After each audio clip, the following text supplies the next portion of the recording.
તો મિત્રો, સ્વાગત છે તમારું અમારી ચેનલ સત્યના માર્ગ પર। ભગવાન પરશુરામની મહાન કથા। મને ક્ષમા કરી દેજો માતા। જે ક્ષત્રિયોનો ધર્મ આ ધરતીની રક્ષા કરવાનો હતો, તેમણે આજે એક નિરપરાધ બ્રાહ્મણની કાયરતાપૂર્વક હત્યા કરી છે।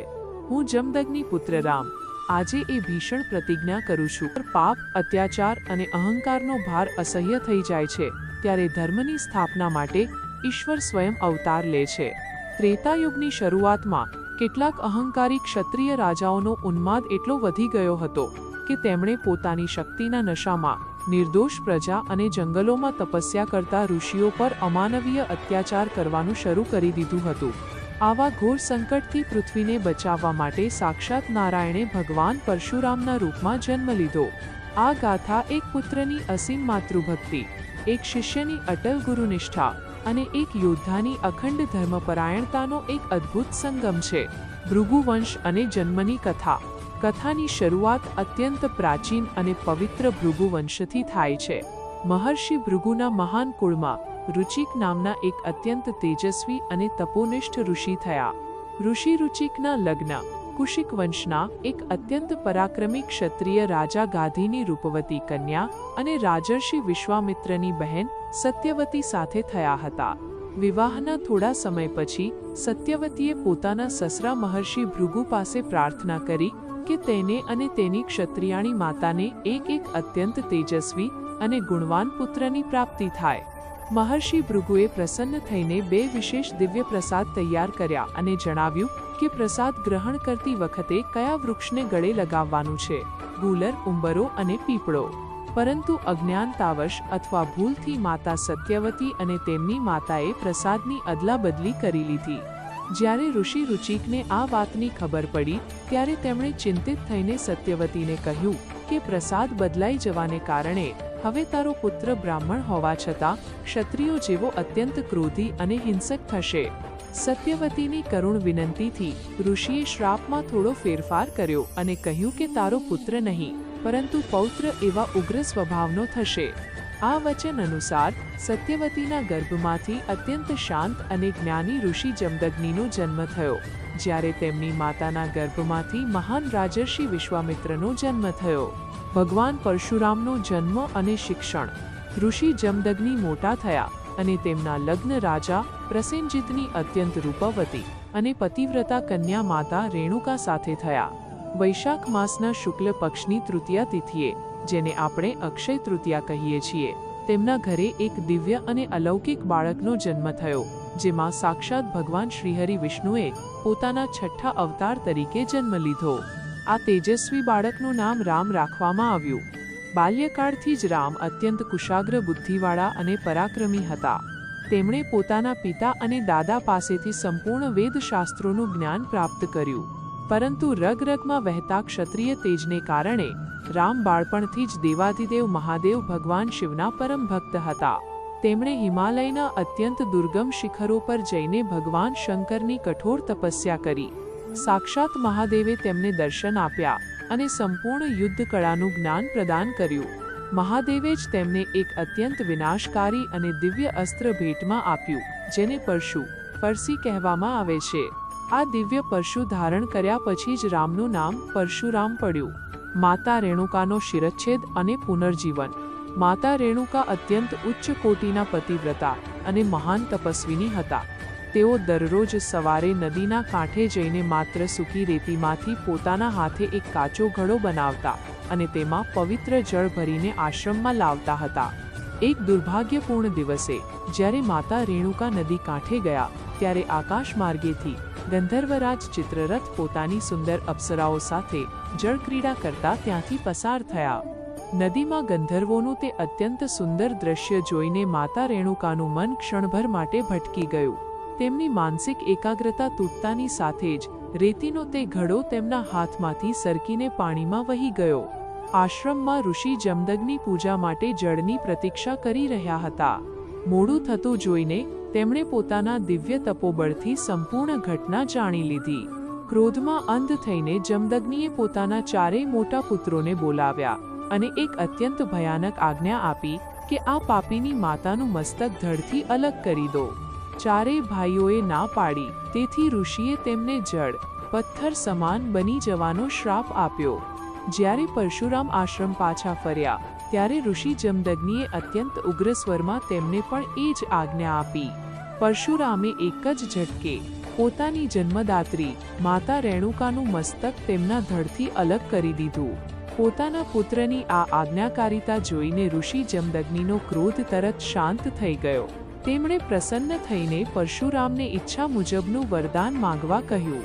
પરશુરામે અત્યંત કૂટનીતિ અને નમ્રતા સાથે હાથ જોડીને પિતા પાસે વરદાન માંગ્યું કે મારી માતા રેણુકાને ફરીથી જીવિત કરી દેવામાં આવે, મારા ચારેય ભાઈઓને તેમના શ્રાપમાંથી મુક્ત કરીને પહેલા જેવા કરી દેવામાં આવે અને મારી માતા તથા ભાઈઓને આ ભયાનક વધની કોઈ પણ ઘટના યાદ ન રહે. સહસ્ત્રાર્જુનનો વધ અને કામધેનુનું અપહરણ. નર્મદા નદીના કાંઠે આવેલી મહિષ્મતી નગરીમાં હૈહય વંશનો રાજા કાર્તવીર્ય અર્જુન રાજ્ય કરતો હતો, જેને સહસ્ત્રાર્જુન પણ કહેવામાં આવતો હતો. તેણે ભગવાન દત્તાત્રેયની ઘોર તપસ્યા કરીને 1000 હાથ અને યુદ્ધમાં ક્યારેય ન હારવાનું વરદાન મેળવ્યું હતું. તેનો પરાક્રમ એટલો વધારે હતો કે તેણે રાવણને પણ યુદ્ધમાં હરાવીને બંદી બનાવી લીધો હતો. એક દિવસ રાજા સહસ્ત્રાર્જુન પોતાની વિશાળ સેના સાથે જંગલમાં શિકાર કરવા ગયો હતો. થાક લાગવાથી તે વિશ્રામ માટે મહર્ષિ જમદગ્નિના આશ્રમમાં પહોંચ્યો. મહર્ષિ જમદગ્નિ પાસે દેવરાજ ઇન્દ્ર દ્વારા અપાયેલી એક જાદુઈ અને ચમત્કારિક ગાય હતી, જેનું નામ કામધેનુ હતું. આ કામધેનુ ગાયની કૃપાથી મહર્ષિ જમદગ્નિએ ગણતરીની ક્ષણોમાં આખી સેના માટે અત્યંત સ્વાદિષ્ટ 56 ભોગ તૈયાર કરી દીધા. આ ચમત્કાર જોઈને સહસ્ત્રાર્જુનની આંખો ફાટી ગઈ અને તેના અહંકારી મનમાં તે જાદુઈ ગાય પ્રત્યે પ્રચંડ લાલચ પેદા થઈ. તેણે ઋષિ પાસે તે ગાય માંગી, પરંતુ મહર્ષિ જમદગ્નિએ નમ્રતાપૂર્વક ના પાડી. અહંકારમાં અંધ થઈ ગયેલા સહસ્ત્રાર્જુને બળજબરીપૂર્વક મહર્ષિ જમદગ્નિના આશ્રમને વેરવિખેર કરી નાખ્યો અને રડતી કકડતી કામધેનુ ગાયને બળજબરીથી પોતાની સાથે લઈ ગયો. જ્યારે ભગવાન પરશુરામ આશ્રમ પાછા ફર્યા ત્યારે તેમણે પોતાના પિતાનું ઘોર અપમાન જોયું અને પરશુરામના ક્રોધનો જ્વાળામુખી ફાટી નીકળ્યો. તેમણે એકલા જ મહિષ્મતી નગરી તરફ પ્રયાણ કર્યું. ભગવાન પરશુરામે પોતાના ફરસીથી સહસ્ત્રાર્જુનના હજારો હાથ કાપીને યુદ્ધભૂમિ પર તેનું મસ્તક કાપી નાખ્યું. પિતાની હત્યા અને 21 વાર પૃથ્વીને ક્ષત્રિય વિહોણી કરવાની પ્રતિજ્ઞા. સહસ્ત્રાર્જુનના મૃત્યુ પછી તેના 100 પુત્રો પ્રતિશોધની આગમાં સળગી રહ્યા હતા. એક દિવસ જ્યારે પરશુરામ અને તેમના ભાઈઓ જંગલમાં ફળ અને લાકડા લેવા ગયા હતા ત્યારે સહસ્ત્રાર્જુનના પુત્રોએ જમદગ્નિ ઋષિના આશ્રમ પર અચાનક હુમલો કરી દીધો. તેમણે આશ્રમમાં ધ્યાનમાં બેઠેલા અત્યંત શાંત મહર્ષિ જમદગ્નિની નિર્મમતાથી હત્યા કરી નાખી અને તેમનું મસ્તક કાપીને પોતાની સાથે મહિષ્મતી લઈ ગયા. જ્યારે ભગવાન પરશુરામ આશ્રમ પાછા ફર્યા ત્યારે તેમણે પોતાના પિતાનો લોહીથી ખરડાયેલો અને માથા વગરનો મૃતદેહ જોયો. માતા રેણુકા અત્યંત દુઃખ અને વેદનાથી વિલાપ કરી રહ્યા હતા. પોતાના પતિના મૃતદેહ પાસે બેસીને માતા રેણુકાએ પૂરી 21 વાર પોતાની છાતી કૂટી કૂટીને અત્યંત કરુણ આક્રંદ કર્યું. આ દ્રશ્ય જોઈને પરશુરામે આકાશ તરફ જોતા એક અત્યંત ભયંકર પ્રતિજ્ઞા કરી.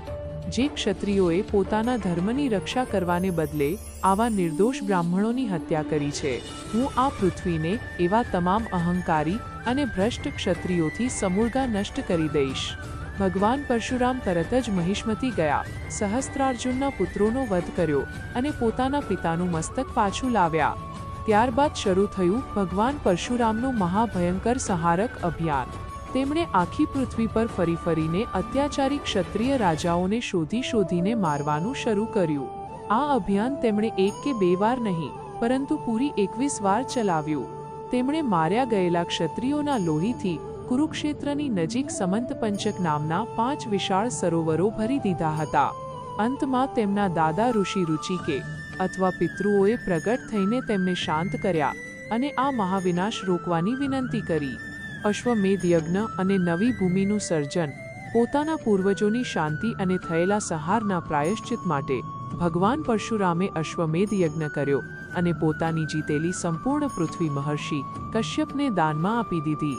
જ્યારે તેમણે પૃથ્વી દાન કરી દીધી ત્યારે કશ્યપ ઋષિએ કહ્યું કે, હે પરશુરામ, દાનમાં આપેલી વસ્તુ પર તમારો કોઈ અધિકાર નથી, તેથી હવે તમે આ પૃથ્વી પર નિવાસ ન કરી શકો. આ સાંભળીને ભગવાન પરશુરામ દક્ષિણ દિશા તરફ આવ્યા અને સહ્યાદ્રીના ઊંચા પર્વતો પર જઈને ઊભા રહ્યા. તેમણે સમુદ્ર દેવતા વરુણ પાસે પાછળ હટવા અને રહેવા માટે જગ્યા આપવાની પ્રાર્થના કરી. જ્યારે સમુદ્રએ તેમની વાત ન સાંભળી ત્યારે પરશુરામે ક્રોધિત થઈને પોતાનો ભયંકર ફરસી સમુદ્ર તરફ ફેંક્યો. તેમના પ્રહારના ભયથી જ્યાં સુધી તે ફરસી ગયો ત્યાં સુધી સમુદ્ર પાછળ હટી ગયો અને આ રીતે ગોકર્ણથી લઈને કન્યાકુમારી સુધીની એક અત્યંત નવીન, ફળદ્રુપ અને સુંદર ભૂમિ સમુદ્રમાંથી બહાર આવી. આ જ ભૂમિને આજે આપણે કોંકણ, ગોવા અને કેરળના નામથી ઓળખીએ છીએ. ચિરંજીવી, પરશુરામ અને કલ્કી અવતાર. ભગવાન પરશુરામ ચિરંજીવી છે. રામાયણ કાળમાં તેમણે શ્રીરામને પોતાનું ધનુષ સોંપ્યું અને મહાભારત કાળમાં તેઓ ભીષ્મ, દ્રોણાચાર્ય અને કર્ણ જેવા મહાન યોદ્ધાઓના ગુરુ બન્યા. આજે પણ તેઓ મહેન્દ્રગિરી પર્વત પર ઘોર તપસ્યામાં લીન છે. પુરાણોની ભવિષ્યવાણી અનુસાર જ્યારે કળિયુગના અંતમાં પાપ અને અધર્મ પોતાની ચરમસીમા પાર કરી જશે ત્યારે ભગવાન વિષ્ણુ પોતાનો અંતિમ કલ્કી અવતાર લેશે. તે સમયે આ જ ભગવાન પરશુરામ ભગવાન કલ્કીના યુદ્ધ ગુરુ બનશે અને તેમને સમસ્ત કળાઓ અને દિવ્યાસ્ત્રોનું જ્ઞાન આપીને અધર્મના વિનાશનો માર્ગ બતાવશે. જય શ્રી પરશુરામ.